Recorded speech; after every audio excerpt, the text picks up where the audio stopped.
In this video, we're going to reveal the incredible and risky journey of a Brazilian who tried to sail around the world in a sailboat just 18 feet long. What happened to him? How can someone face the relentless challenges of the ocean in such a small vessel? Sailing the seas is already a huge challenge, but doing it in a tiny boat takes the risks to another level. From fierce storms to the absolute solitude of the ocean, this story is filled with moments of courage, determination, and of course, serious dangers. Imagine yourself in his place. Roaring winds, towering waves, and the vast blue all around. No support boat, no room for mistakes. What drove this sailor to embark on such an extreme adventure? And most importantly, did he make it? Throughout this video, we'll dive into the details of this journey, explore the challenges he faced, and uncover the outcome of this bold attempt. Stay until the end and let us know in the comments, would you dare to face the ocean in a boat this size? Don't forget to like, subscribe, and hit the notification bell so you won't miss more incredible stories about sailing, adventures, and safety at sea. Now, let's find out what happened. On a hot afternoon in March 2021, João Malhares, a 42-year-old sailor with the salt of the sea running through his veins, stared at the horizon in Ubatuba on the coast of São Paulo. It wasn't just another day on the coast where he had grown up sailing in local regattas. It was the beginning of something monumental. In his eyes burned a dream that many would call insanity: to sail around the world in a tiny boat, a Capri 18 of just 18 feet, or 5.5 meters, a sailboat made for quiet coastal outings, not for challenging the untamed oceans. But João wasn't a man to follow easy paths.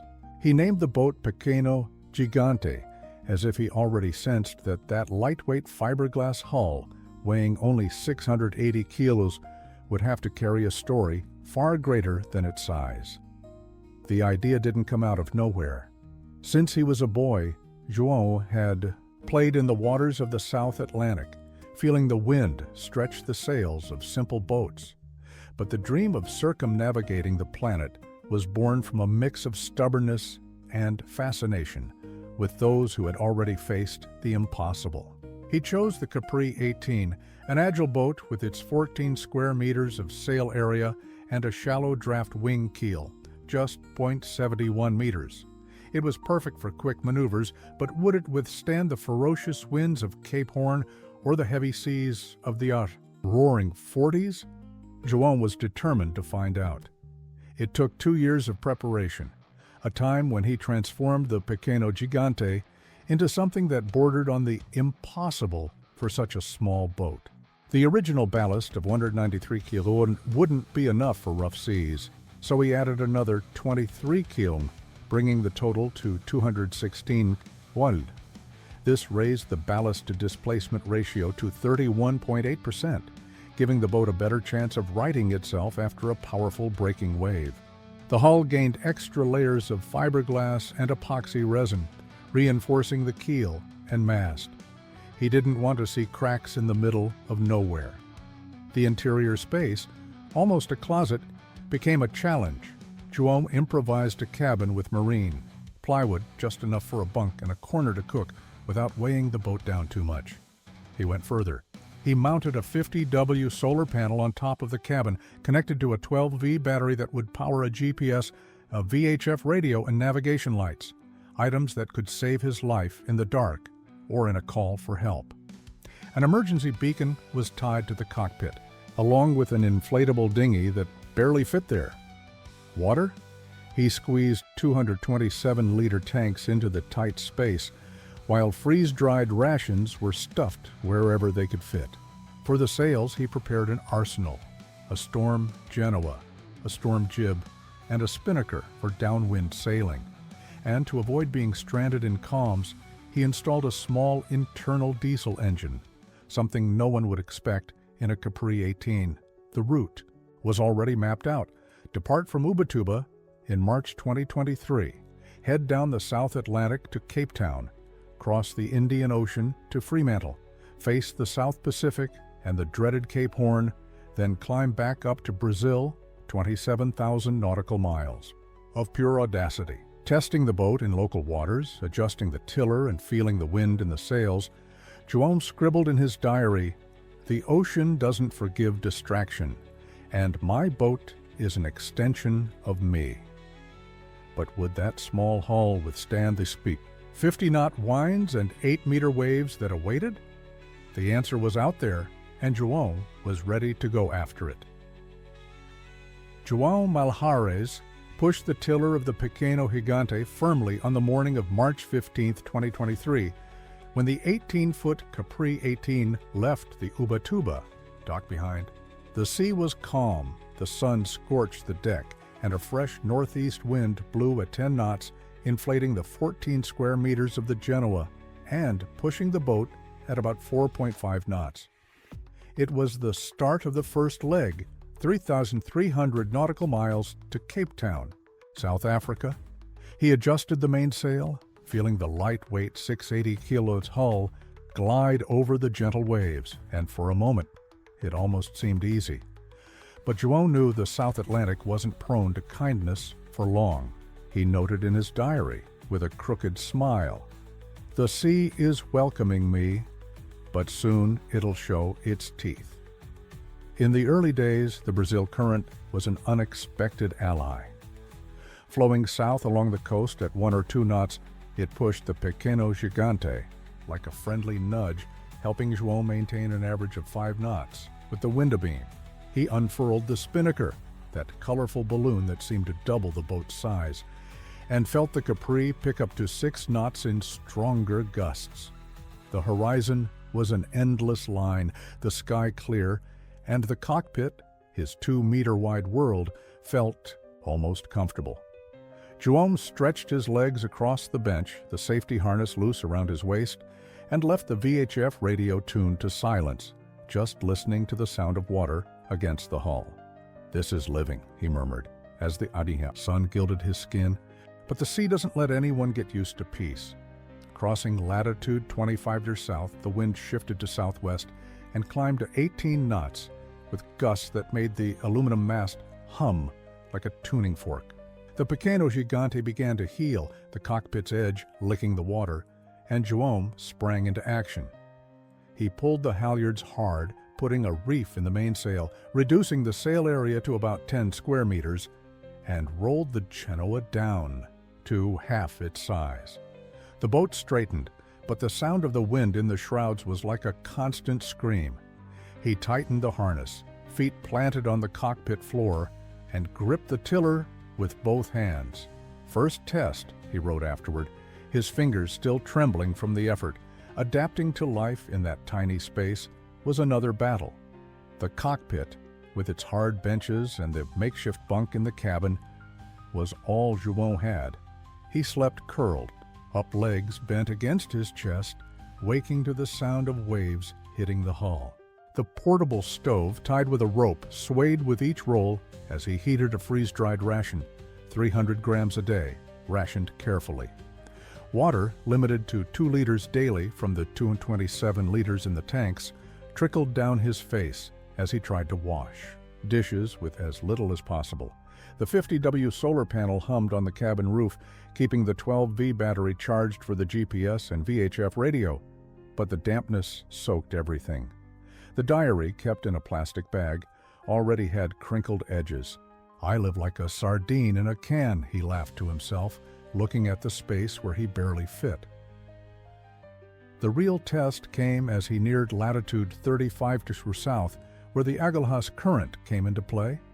Running off the African coast, it's a brute force, accelerating to 3 knots in some stretches and forming treacherous waves when the wind blows against it.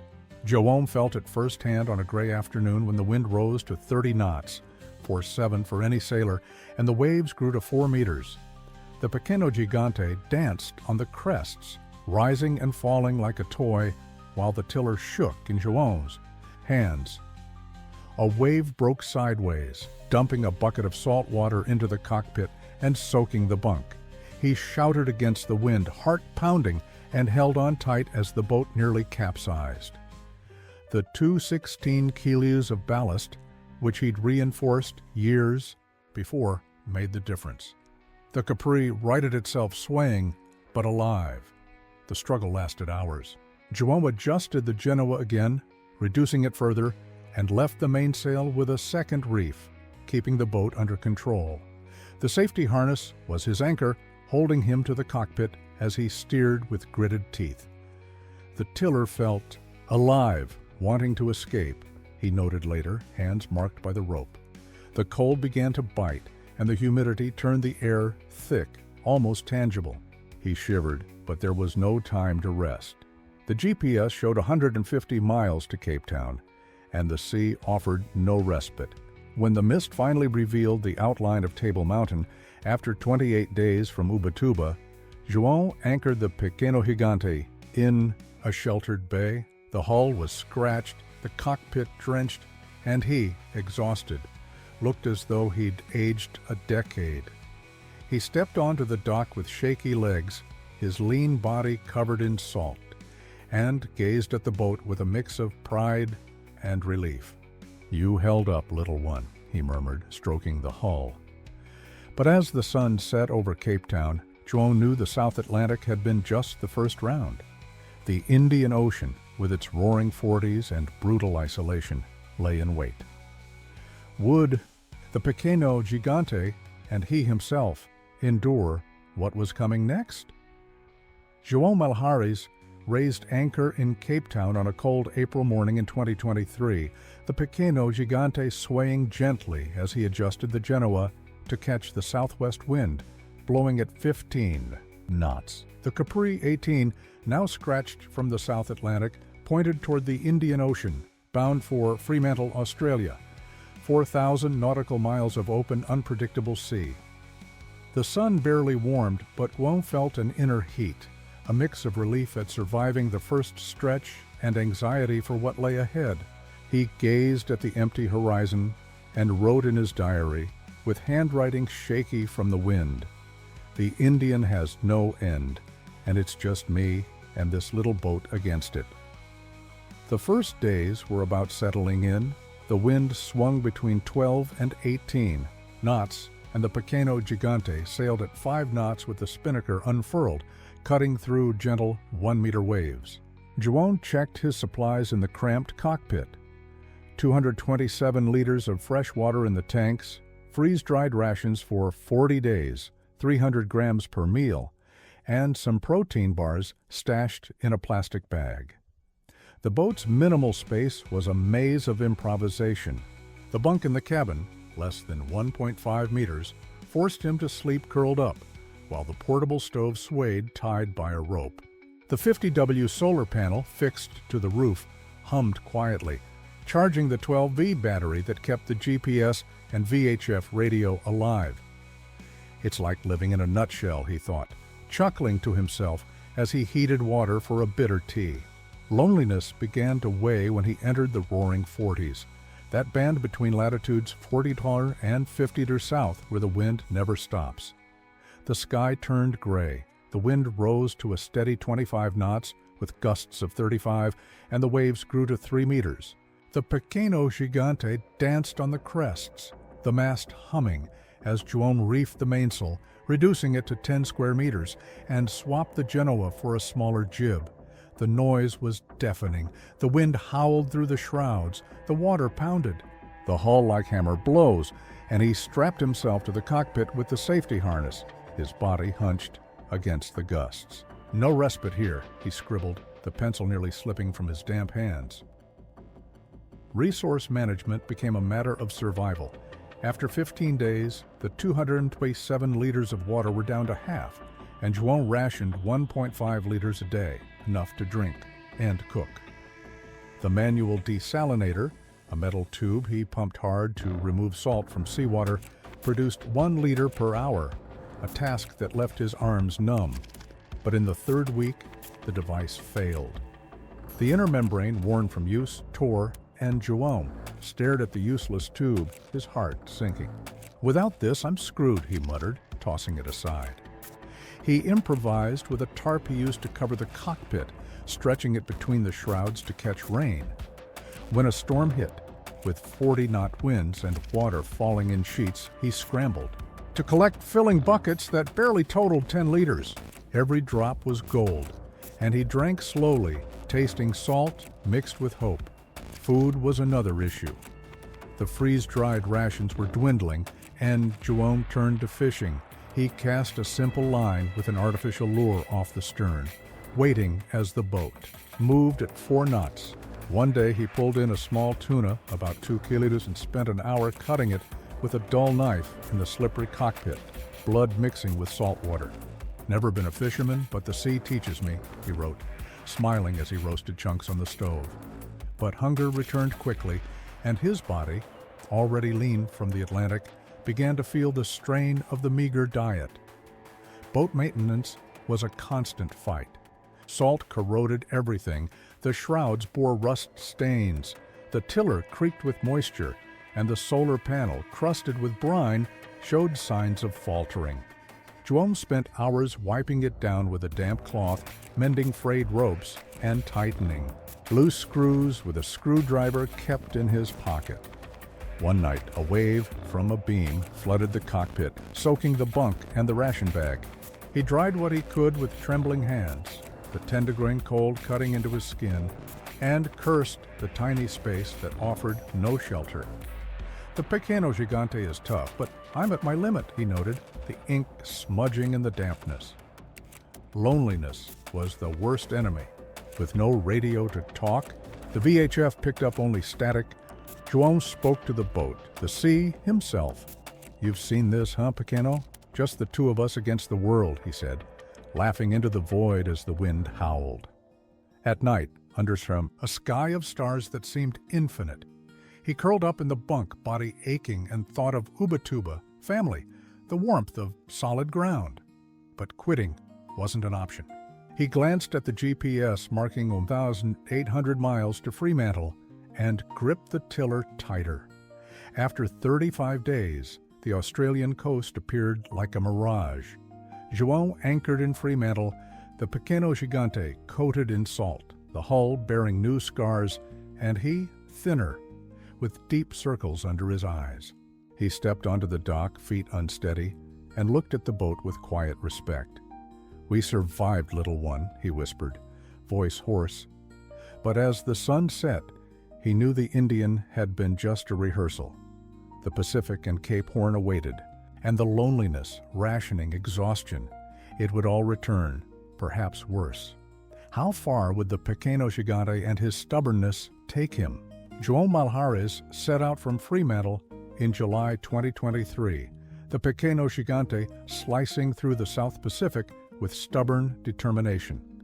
After the Indian, he knew the next test would be Cape Horn, the southernmost tip of South America, where winds howl like beasts and waves swallow boats whole. It was 5,000 miles to go, and the Capri 18, now with a hull covered in scratches and a slightly bent mast, seemed to feel the journey's weight.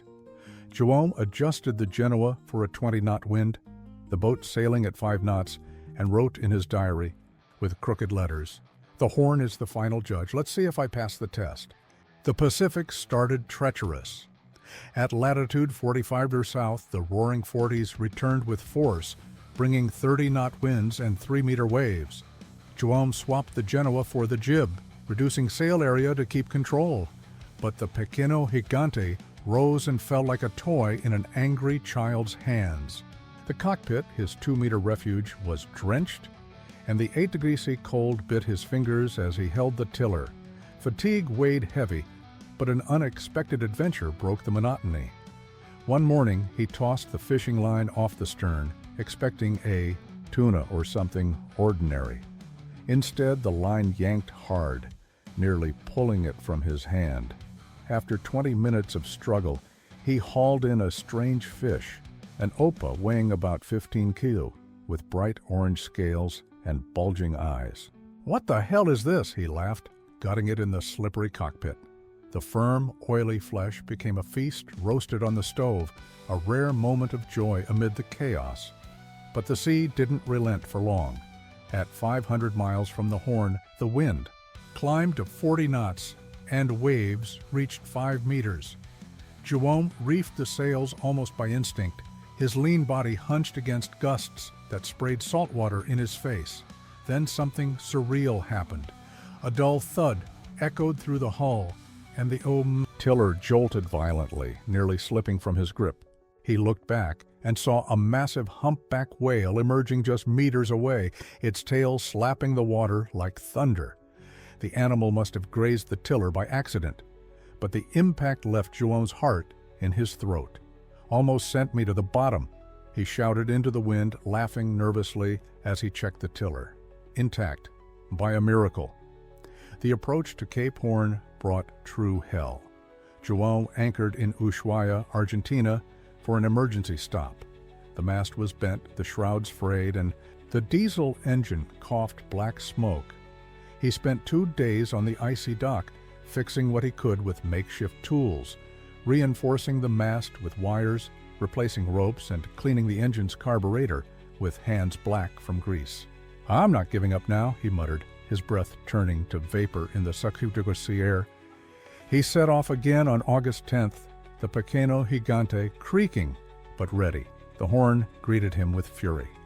Winds of 50 knots, force 10 on the sailor's scale, roared from the west, and 6 to 8 meter waves crashed like liquid mountains. João swapped all sails for the storm jib, a minimal 4 square meter cloth, and strapped himself to the cockpit with the safety harness. The Pequeno Gigante was tossed on the crests, plunging into deep troughs with booms that rattled the hull. A wave broke from port, flooding the cockpit and soaking the bunk. "The tiller vibrates in my teeth," he wrote, frozen fingers barely holding the pencil. The 5-degree sea cold cut like a knife, and he shivered in a tattered jacket with no room for thermal gear in the tiny boat.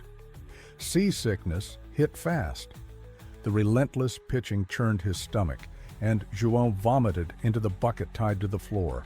Bile, mixing with the salt water, splashing non-stop.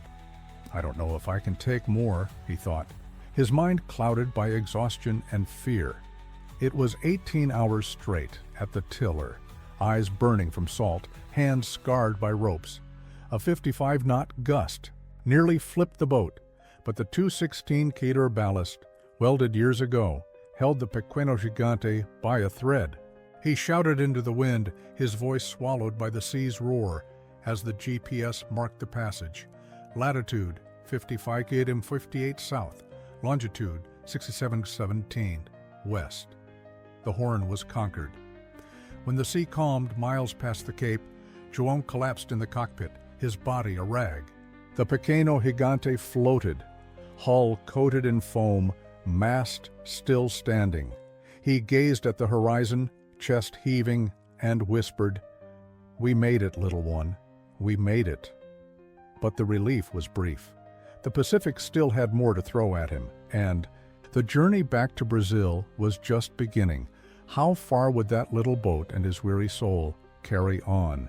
João Malhares left Cape Horn behind in August 2023. The Pequeno Gigante still afloat but bearing the scars of a war. The 18-foot Capri 18, with its 680 kilos hull, now had fine cracks in the fiberglass, the aluminum mast bent like a bow, and the shrouds worn like old ropes. He sailed at 4 knots with the jib taut, the southwest wind blowing at 20 knots as the South Pacific stretched ahead. It was 6,000 miles to Ubatuba, climbing the Atlantic back to Brazil, and João felt the weight of every mile before in his bones. "You survived the worst, little one," he murmured to the boat, voice hoarse, as he looked at the horizon with sunken eyes. In his diary, he wrote, "The seas punched me over and over. Now it's just about getting up and heading home." Well, the boat was at its limit. The cracks in the hull, starting at the keel line, widened with each stronger wave. João spent hours on the move, spreading epoxy resin with dirty fingers, trying to seal the damage as the Pequeno Gigante rocked in 2-meter waves. The mast, damaged at the horn, creaked with every gust, and he reinforced the shrouds with twisted wires, body hunched against the wind. The diesel engine, already coughing in Ushuaia, failed in long calms, forcing him to rely on sails and wind. "If it dies, I die with it, he thought, cleaning the carburetor with a soaked rag, the smell of fuel mingling with salt. Exhaustion consumed him. After months at sea, João had lost weight, ribs visible under sun-scorched skin. He slept in short bursts in the cramped cabin bunk, waking to the sound of something breaking or the wind picking up. The South Pacific cold, still around 8 degrees, cut through his worn jacket, and he shivered as he held the tiller, hands marked by calluses and cuts. The stock of freeze-dried rations was gone, and he lived off dried fish scraps and rationed water, 1 liter a day, drawn from nearly empty tanks. The body begs to stop, but the mind won't let it, he noted, pencil shaking in his hand. Weather challenges gave no reprieve. Crossing latitude 40 degrees south, an unexpected storm descended. Northwest winds of 45 knots brought 5-meter waves that tossed the Pequeno Gigante like a leaf. João reefed the mainsail to the minimum, leaving just 8 square meters, and swapped the Genoa for the storm jib. A wave broke from starboard, flooding the cockpit and sweeping the fishing bucket overboard. He yelled into the wind, tiller trembling in his hands as the 216 kilos ballast held the boat by a thread. "Don't take me now," he roared, eyes stinging from salt. The storm lasted 12 hours, and when it passed, he slumped on the cockpit bench, chest heaving, the boat coated in foam. But not all was despair. On a calm day, with the wind dropping to 5 knots, João cast the fishing line, more out of habit than hope.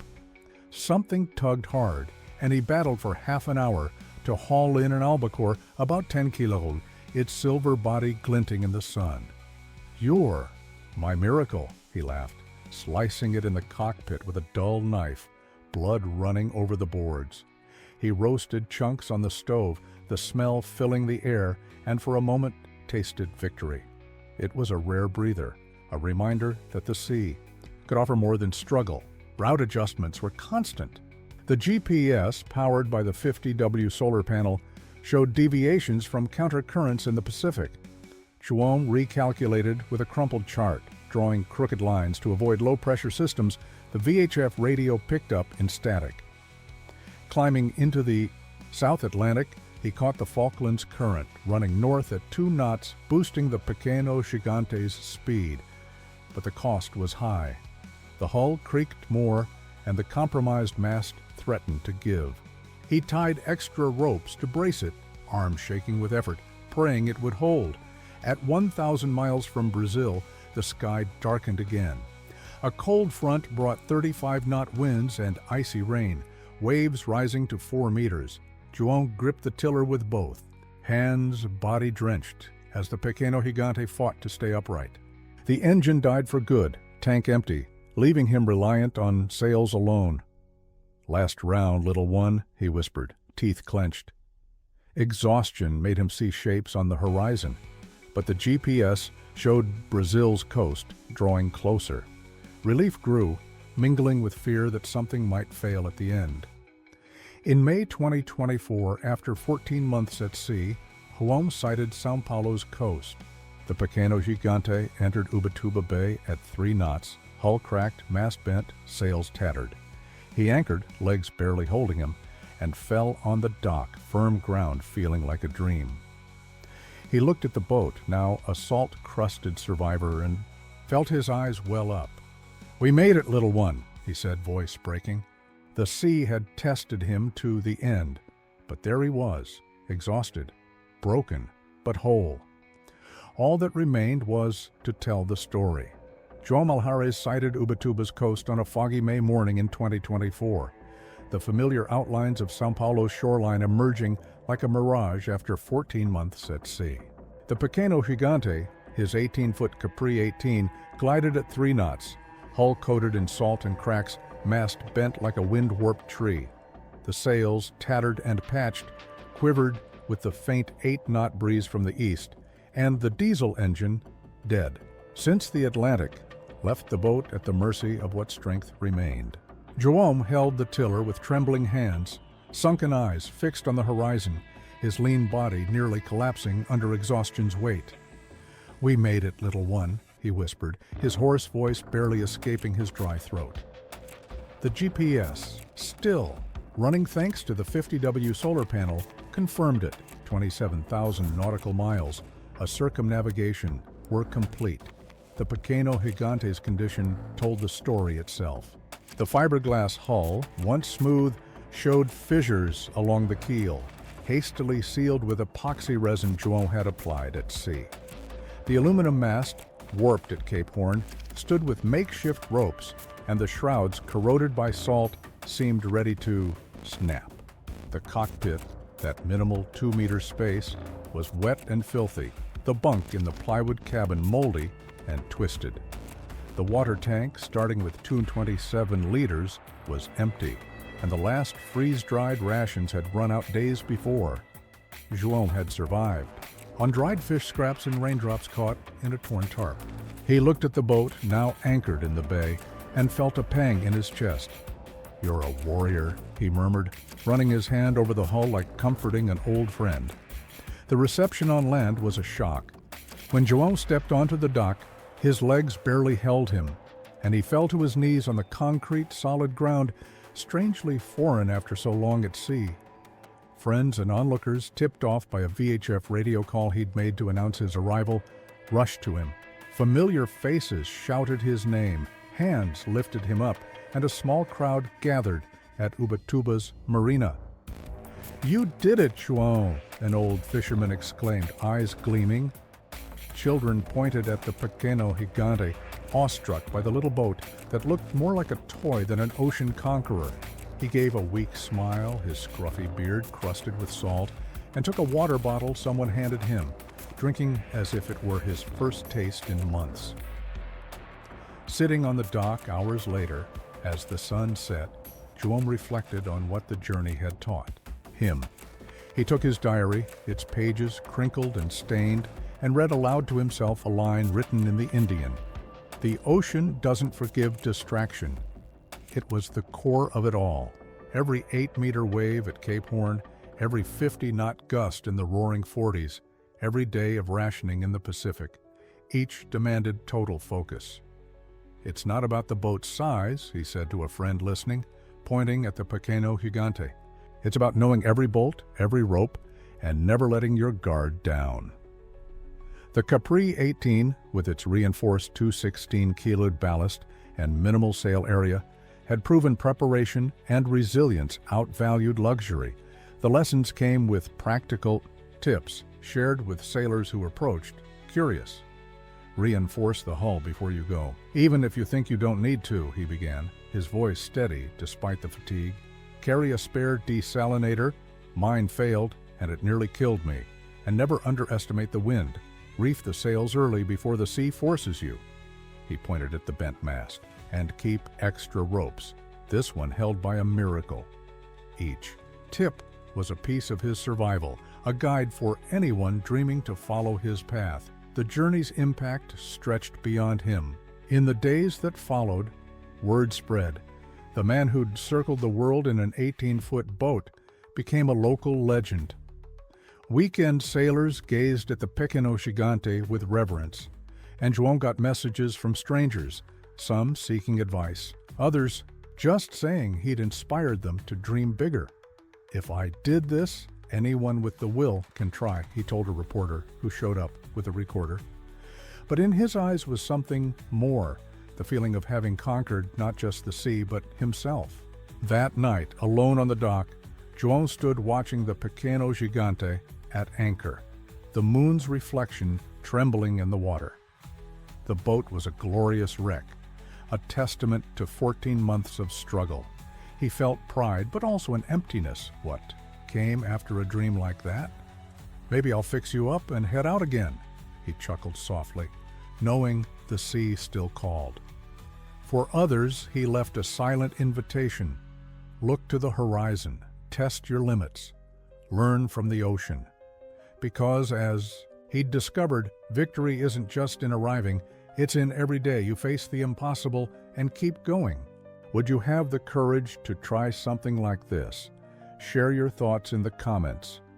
If you enjoyed this video and want more incredible stories about sailing, adventures, and safety at sea, subscribe to Sailing Spirit.